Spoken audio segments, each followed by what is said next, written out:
What's going on, everybody? Welcome into an all-new episode of the Pack a Day podcast. I'm your host, Andy Herman. You can follow me on Twitter at Andy Herman NFL. Excited to be joined by Paul Bretl. Before we get to Paul, just really quick, if you have not yet checked out the Autograph app, Paul, you've better checked out the Autograph app. Make sure to do so. It is absolutely fantastic. Everything that you need Packers related all in one spot, including the Pack a Day podcast and exclusive content from yours truly. Just did a video out there breaking down 3 Packers who need to be better moving forward. So you can check that out over on the Autograph app. Don't miss it and make sure to download that today. Paul, great to have you back. You can find, of course, Paul at Paul_Bretl. You can find him on Packers Wire and at ESPN Lacrosse, Colts Wire, and doing a million other things that are just unbelievably amazing every single time. Paul, how have you been, bud? I'm excellent, Andy. Always happy to be back talking Packers with you, and we get to talk about a win this week. We do. Victory Tuesdays, Wednesdays. The whole week is a victory week, and we will take it, especially when you go into a game with a backup quarterback. I want to actually start. I know you wrote a couple things this week that I want to dig into, but one of which is the defensive side of the ball in particular, because I think a lot of the focus, rightfully so, has kind of been on the offensive side of the ball, the game plan from Matt LaFleur, the rushing attack, Malik Willis coming in less than 3 weeks and leading a team to victory. We'll get to some of that, of course, but I actually kind of want to flip the script a little bit and start on the defensive side of the ball, because we know this team last year and under Joe Barry, turnovers were not something that they were able to get with any sort of consistency. Now we are 2 weeks in and we are seeing a defense that, yes, they maybe get a couple turnovers here and there, the fumble in week 1, and it's a Hail Mary interception in week 2. It's not like these are the most impressive turnovers in the world, but you're also seeing Xavier McKinney with a couple picks. You see Eric Wilson come up with one with this week. You saw Eric Wilson force a fumble that could have been a turnover. You saw Quay Walker should have had a pick. Keyshawn should have had a pick 6 last week. Like, you're seeing more and more of this defense that is having eyes on the football and making these sort of plays. Yeah, absolutely. I think one of the more crazier stats 2 weeks in is the 5 interceptions the Packers have right now is only 2 shy of last year's total of 7, which, believe it or not, was the second fewest in football. So absolutely an area where the Packers had to improve this season. And turnovers are an extremely volatile stat from season to season, even week to week. They're tough to predict.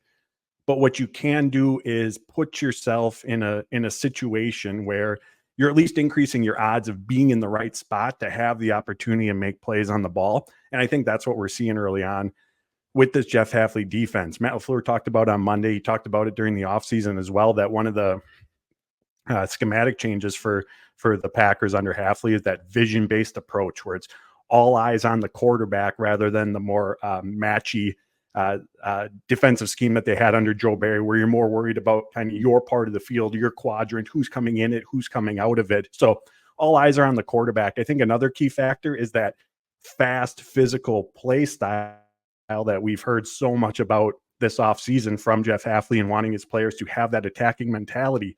A lot of that starts with the game plan, the teaching component of it from Hafley's perspective.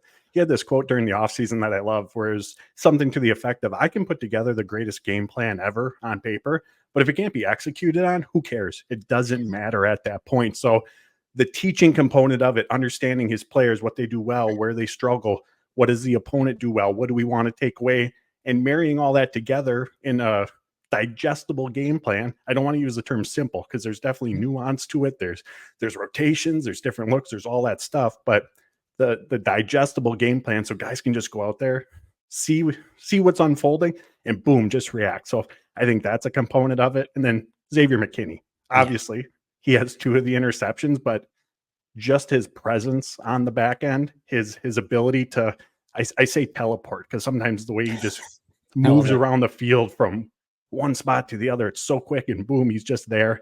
And he's a force multiplier. He makes the players around him better.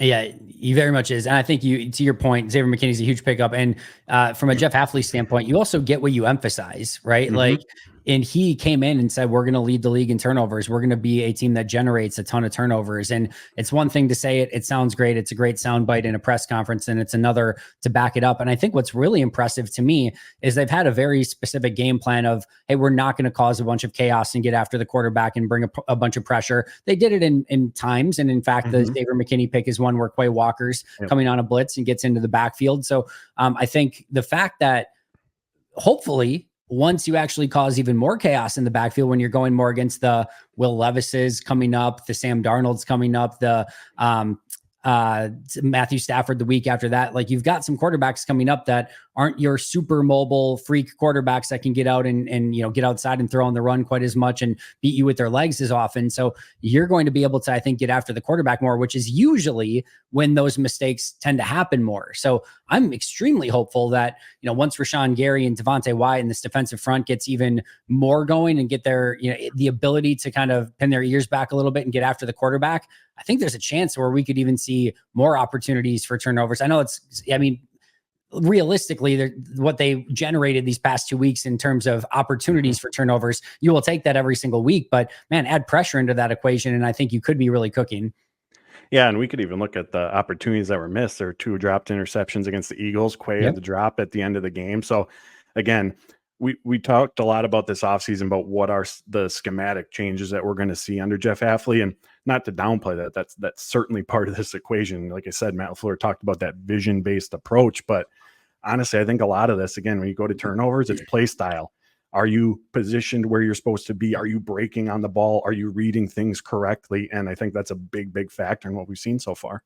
Yeah, and I mean, to Jeff Hafley's credit, players have been. I mean, the forced fumble by Eric is a great play by Eric. Mm-hmm. The fumble that you get on the bad snap in week 1 is just a fortunate play that you're able to get going in your favor. But Jair is in the position to make a pick last week, and he does. And he makes a really good play on that one, but then he's in a position to potentially get another pick on a play. Keyshawn's in a position where he can get a pick. Wilson's in a position where he can get a pick this week. McKinney's in a position, and he made a great play in his too, but like both of those are in positions where he can go and get picks and again has vision on the football. So again, yes, you have to have the players, you have to have the scheme. It all has to work hand in hand, but you can very much tell that this new approach is working and it's going to pay dividends. It's going to have more eyes on the football, and it's just going to allow for opportunities. And as we saw these past 2 weeks, as we both said, it's not that all of those are going to turn into turnovers. We've seen some drops. We've seen some play that is going to happen. Not all of these players are wide receivers for a reason, but if you can get the players and opportunities to be in a position and actually make those plays, it's going to happen, I think, more often than not.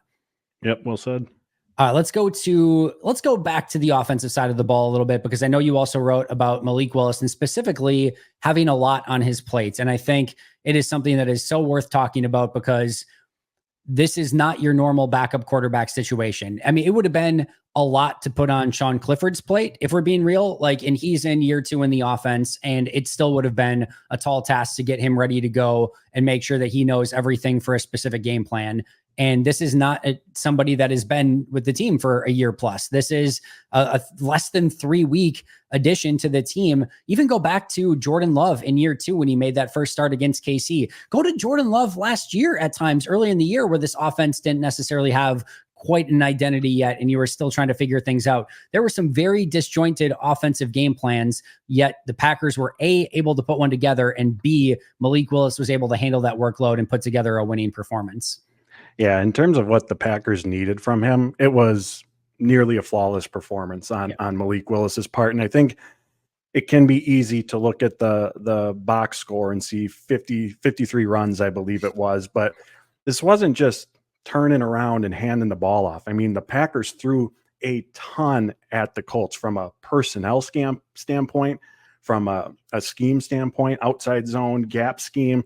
They dialed up so much, and a number of those plays were brand new to the offense in this last week in terms of what they implemented compared to what they put on tape previously. And while that throws a lot at the Colts, that also puts a lot on the plate of Malik Willis, who has to relay those long play calls that Matt LaFleur talked about, who has to understand how that all is supposed to unfold within the context of what is the Matt LaFleur offense that he's only been a part of for not even 3 weeks. So just a tremendous job of commanding, being in charge, being the leader of that unit to, again, put together what was what felt like a nearly flawless performance. And then when he did have to throw the ball, 12 of 14, and 2 of those passes, the downfield one to Dobbs, the touchdown pass to Wicks, a really tight window throw with Kenny Moore closing in on it. I mean, those are really good throws that he made on top of just, again, the command, the presence he brought to the huddle. So you see 53 runs, you see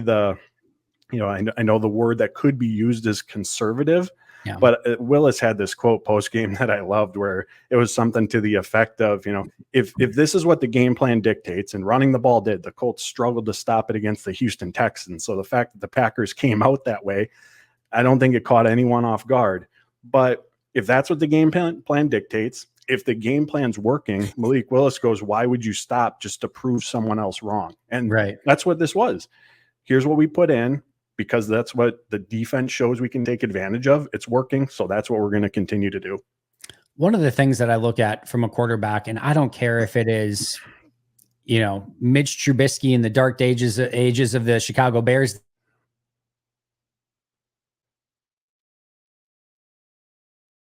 And I think when you get to a situation from an efficiency standpoint, if you can go out and execute the game plan and be efficient, and whether that is throwing 12 passes or whether it's throwing 55 of them, there's obviously going to be different asks of different quarterbacks. But if you can go out and have an efficient day, that is a successful day at the quarterback position. And for what Malik Willis was asked to do in this game, he was as efficient as you could almost possibly be given that scenario. I maybe 2 plays here or there. I think the one play to Dontavian Wicks on the wheel route, maybe a hair late on that throw. Even still, he put it right on Dontavian Wicks. Wicks had his hands on it, and I don't necessarily count that as a drop because that's a bang bang, and Wicks got drilled right as it's there. So it's probably still a little bit late, but he still put it right on Dontavian Wicks. And then I thought there was one play where he handed it where he probably should have kept it on a quarterback keeper. And I think he had a little bit of an option there. And I thought he could. We are talking about some massive nits to pick in a game that he was almost flawless at.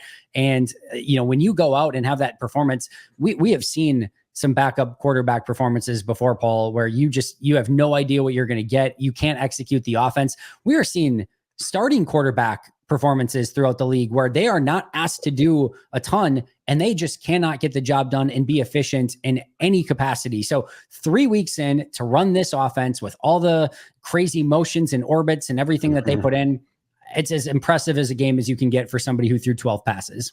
Yeah, absolutely. And one of the first things Matt LaFleur said to us after the game was, I don't even know if I can describe to you guys how impressive that was. Again, all the additional meeting time that went in through the week, the film study, all the additional practice reps after the scheduled practice was over with Willis. A ton went into him being able to go out there and operate that offense at a high level. And as the week was unfolding leading up to the matchup, LaFleur, from the sounds of it, they kind of went into the start of the week of like, all right, here's what we're looking at from a game plan perspective.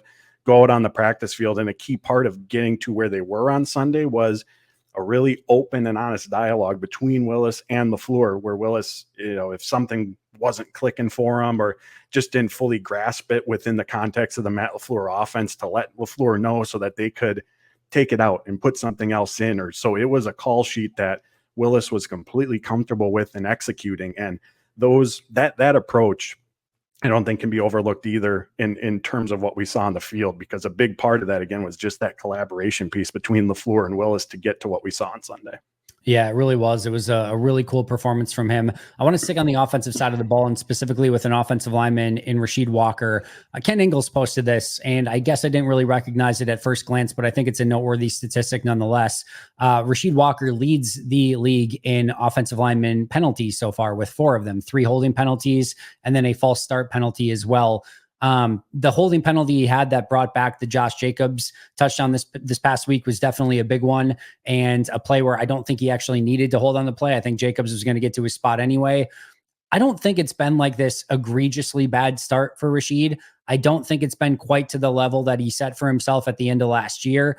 I think he needs to clean up a little bit of the penalties. I thought this week was more of like a neutral game from Rasheed, nothing too egregious again, but I do think there is a better player there, somebody that I thought had a fantastic training camp, and would just like to maybe see him settle into that and kind of own that left tackle position, maybe just a little bit more. Yeah, and like you said, it definitely was improved play this week. And the Packers, their offensive line has had a tough start to the year in terms of who their opponent is, the Eagles defensive front, the Colts defensive front. And looking back at last year, and again, that's someone who's coming in 2023 with really no NFL experience versus now having a full season. But it took Rasheed a little while to get going during that early portion of the year last year. So hopefully just some rush that's being shaken off as he gets into the early going here. But the obviously the Packers need him to be that guy at the left tackle because they don't necessarily have the luxury this year of doing a rotation like they did a year ago. They don't have a Yash Nyman who they can bring off the bench because it's Kadeem Telfort and Andre Dillard who are apparently taking turns right now being the inactives. Jordan Morgan is rotating or with Sean Ryan at the right guard position. So Packers don't have that luxury this season to try to really ramp up the competition at that left tackle spot. So obviously important that Walker continues to progress like we saw from week 1 to week 2. Yeah, I think he will too. I think he's a good enough left tackle to be a good, solid, sound left tackle in this league, and somebody that we're not talking about as having these penalties or even a negative performance here or there. I think he'll bounce back. I think this is a really good matchup against the Titans this week. The Titans don't have great edge players, so I expect Rasheed to sort of just kind of get back to what we expect and what we saw from him at the end of last year. I want to jump back to the defensive side of the ball because I'm very bad at my job and didn't prepare this correctly to do defense and offense all in one sort of situation. But let's go to the defensive line. We talked about it a little bit. I know you, I think, wrote about it as well with the discipline of the defensive line. And I know some people want to see a little bit more from, Rashawn Gary and Kenny Clark and Preston Smith and all these guys, LVN, and seeing more sacks and pressures. It's all we heard about all offseason is how this defense is aggressive and getting after the quarterback. And then we saw two very disciplined approaches from that defensive line. Your thoughts on that?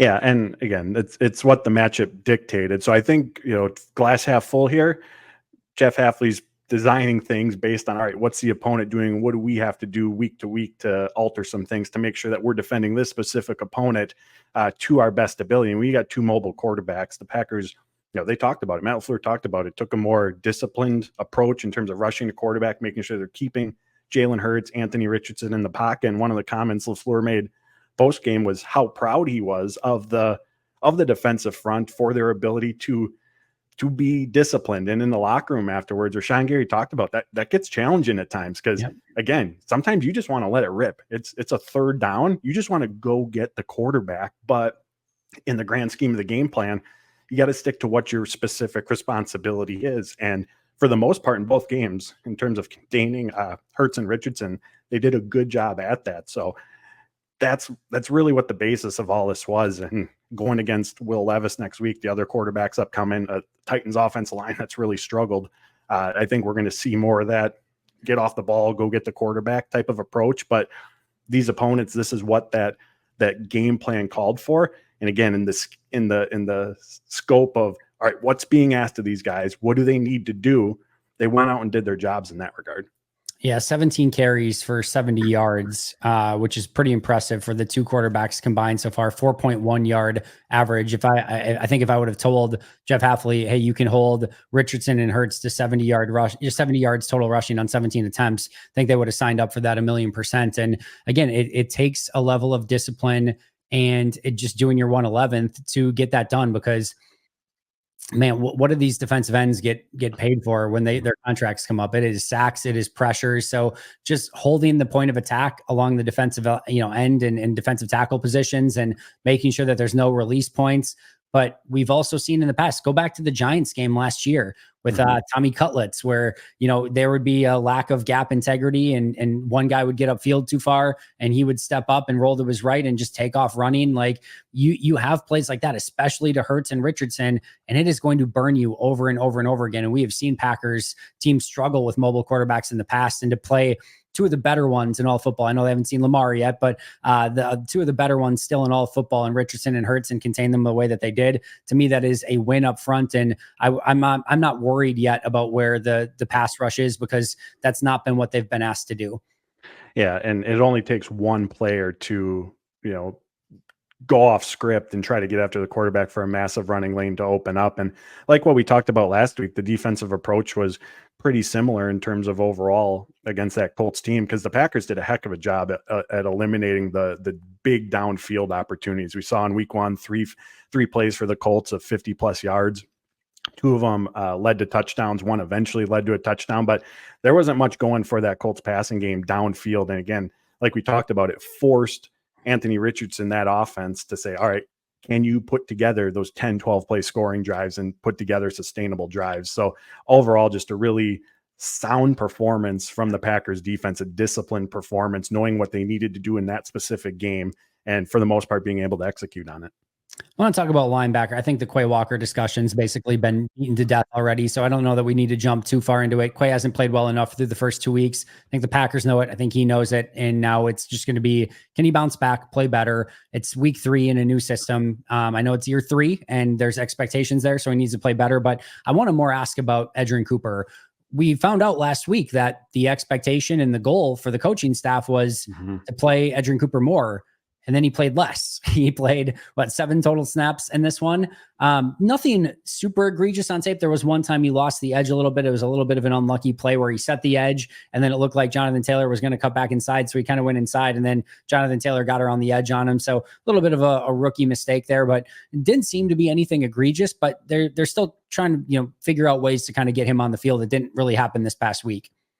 Yeah, you see the speed, you see the playmaking potential that he brings, and you think, man, how do we get this guy on the field more just to have that presence? But as I'm looking through this linebacker position, and again, it's one that collectively has to perform better, I'm still struggling to see where a significant increase in workload comes for Edgerrin Cooper, because Quay Walker's not coming off the field. He's going to be on the field. So then you look at, all right, they're in nickel for 70-80% of their snaps. Well, that leaves Isaiah McDuffie.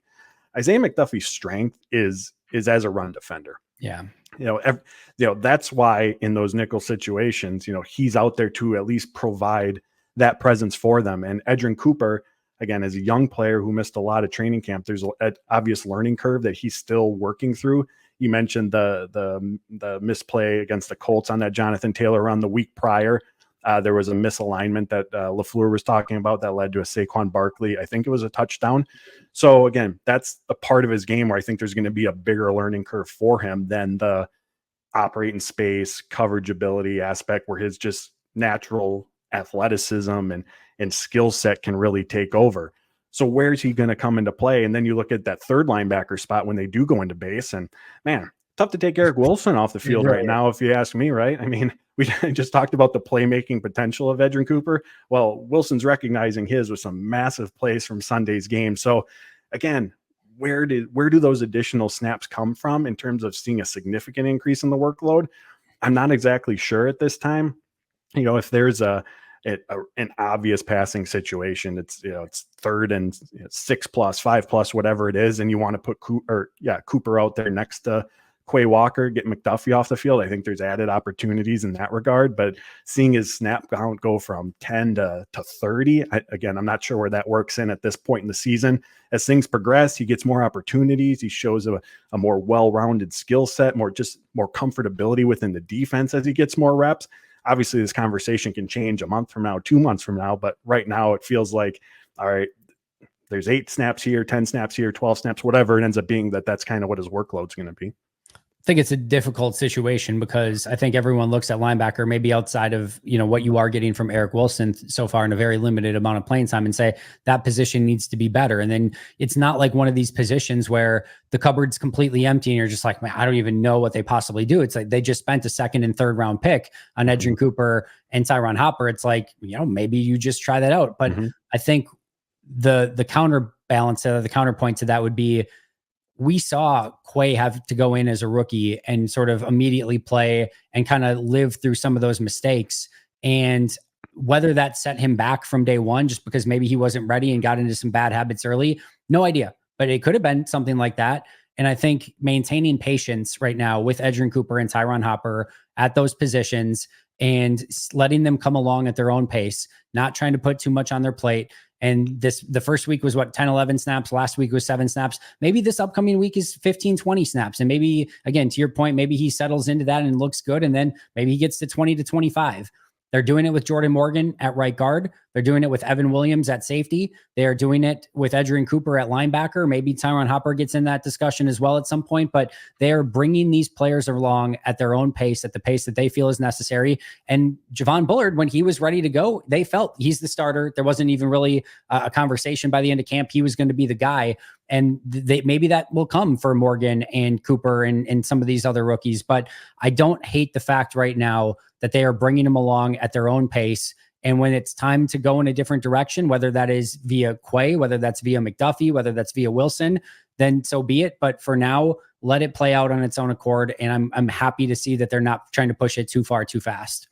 Yeah, everything you just described, like that's what the Packers do. This isn't just this year's draft class. You can go back to 2018, Goody's first year, and they drafted Jair Alexander. There have been very, very few rookies who come in and from the first day of training camp, you go, oh yeah, he's one of the starters. Like maybe they take on a starting role by week 2 or 3 if they're an early round pick. But again, the Packers put on these guys' plates what they think that they can handle. And based on what Cooper has shown them in practice behind the scenes, they feel that right now this is the workload for them.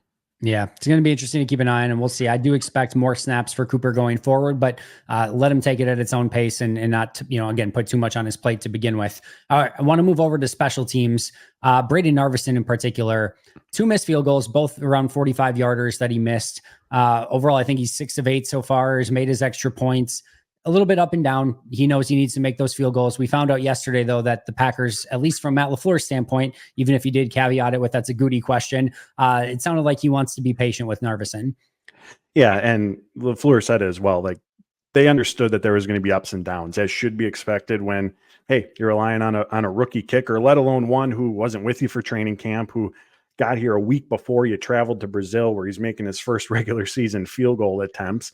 And it's obviously not to the extent of like Malik Willis at quarterback, but there's a transition period for him. There's the getting familiar with the long snapper, the holder. There's different elements. There's change. And again, the rookie kicker aspect of it, there's the expected ups and downs that are coming. But I think something that necessarily can't be overlooked is that Narveson's 8 field goal attempts so far are tied for the most in football. And I think to a degree, not saying it's a huge degree, but I think to a degree that does speak to some of the confidence that the Packers have in him and putting him out there in those situations. And I think a lot of that confidence that the Packers have for him, again, at the end of the day, he's got to make the kicks. That's the name of the game. That's the job for him. The misses at the kicker position are always going to be magnified from the outside looking in. But I think where the Packers internally are gaining their confidence is in the mental makeup. We hear Rich Bisaccia use that a lot when describing the kicker position. They interviewed Narveson during the pre-draft process, really liked his self-confidence, how he carried himself, his ability to move on from a miss or a make and just be focused on, all right, what's the next opportunity that's coming? So there's a lot of those background aspects of it in the interactions that they have, how they see Narveson's approach, how they see him operate on a day-to-day basis between kicks, how he bounces back from misses, that I think is all playing into the confidence that, all right, he can be our guy moving forward. Because can tell you from talking to him, Narveson isn't lacking any sort of confidence in himself. No. He has said, I belong in the NFL. Now it's up to him to go out there on a daily basis and prove that.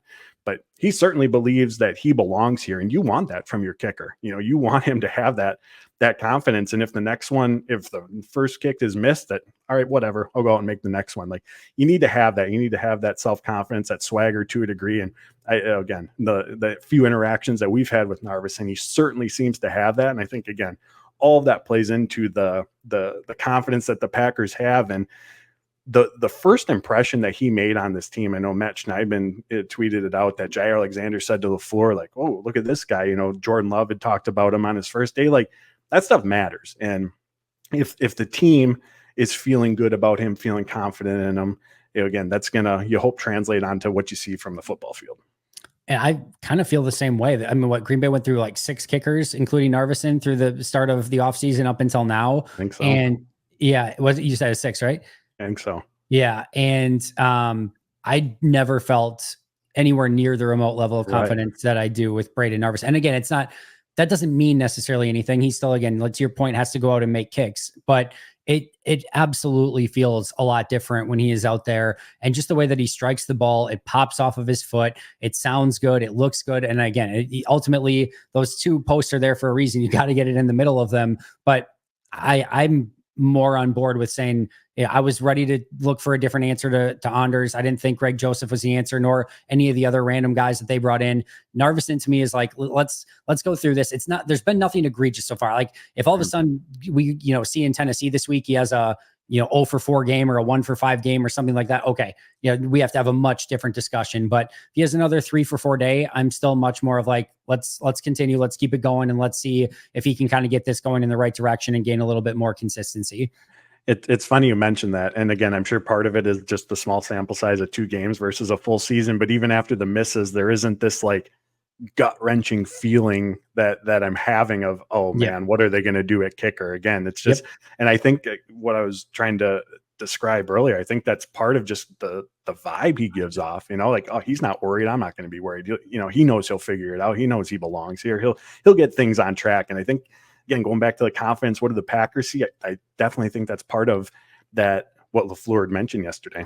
Yeah, I think so too. And hopefully he just finds that level of consistency, because Green Bay could certainly use it at that position. All right, a couple quick ones before we get out of here. First of all, I want to know maybe the biggest or most surprising overachiever that you've seen so far for this team. It's 2 weeks, small sample size, but biggest overachiever or surprising overachiever, and biggest or most surprising underachiever on this team through 2 weeks so far. So overachiever, going low hanging fruit here, Malik Willis, just for all of the things we mentioned. Before we hopped on here, I was scrolling through the Packers roster just to see if anyone came to mind. And I think for the most part, at least from my perspective, there's a lot of kind of status quo. It's kind of what you expect so far. But just one other thing that I'll add about Willis, in addition to what we talked about earlier, he is so even keeled. Like, he gives Jordan Love a run for his money in the even keel department. I mean, doesn't get too high, doesn't get too low. He is focused on the moment. What is happening right now? And that isn't to say, the first time we got to interact with him in the locker room when he just first arrived in Green Bay, he mentioned he knows what the narrative is about him right now, given how his career has gone. He said, and he understands that obviously he wants to go out there and change that. He wants to prove that what he showed in Tennessee, that's not who he is as a quarterback. But with that approach is, there's nothing I can do about what happened. There's nothing I can do about the future. I can only control what is happening today. What can I do in this moment, in this meeting, during this practice rep, to help me get on the right path to turn around the career that he's had up to this point? And when you look at the situation that he was just thrown into, traded to Green Bay, he got 3 weeks, he got to go out and get ready to play on Sunday. I mean, that just seems like the perfect demeanor to have as a person, in terms of, like, it doesn't seem like that would overwhelm him. As much as was thrown on his plate, as much additional work as he had to put in, everything that he had to navigate this past week, he just seems like someone who just takes it, as a grain of salt. That's just what this job is. This is what I got to do to be ready. So I'm just going to go out and do it. So again, I feel like that's one of those little peek behind the curtains that we've gotten to see from him in the few interactions that we've had. And I definitely think that was a factor in just his ability to handle the moment, not look like the pressure is getting to him whatsoever, and just go out and have the performance that he did. And then what about your underachiever? Underachiever, I think right now I'm going to go with Luke Musgrave. And I'm not surprised in the sense that Tucker Kraft has become tight end one. I know we talked about it during the sidelines as training camp was happening. I mean, he just brings such a well-rounded skill set to the position. Where I am surprised is the discrepancy, especially in that first game where it was 17 snaps that Musgrave had in that game.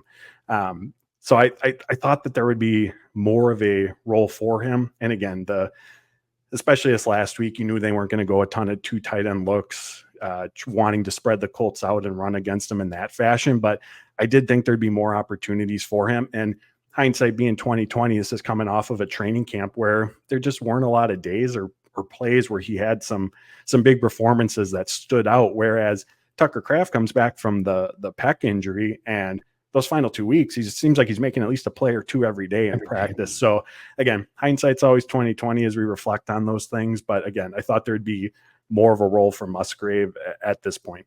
I thought there was a interview with Steno once, or a press conference with Steno too, where he said that Musgrave had a very quiet training camp or a slow start to camp or something to that effect too. I was like, it's a little bit interesting, but yeah, it's definitely been a little bit of a surprising one. Just again, like you mentioned, the discrepancy between the two. Like, really quickly for me, my overachiever, and this might sound aggressive because we know he's a really good player, I just love the way that Elgton Jenkins is playing so far. Like, I think he's playing the best football of his career. And it's sometimes rare that you get a player, and again, it's only 2 weeks. We'll see what he does the rest of the year, but like, it's rare that you get a player who I think has been good his entire career. And like, all of a sudden in year, I don't know, what is it, 6, 7 for Elgton at this point? Like, all of a sudden even looks better. And I think that to me is what's surprising, but he's been one of my favorite players to watch so far on film. So I'm going to go just as a slight surprise, Elgton Jenkins as the overachiever, and then Kenny as is an underachiever. We know a little bit recently that Kenny gets off to a little bit more of a slow start to the season and then kind of ramps up as the season goes along. But this run defense needs to be better.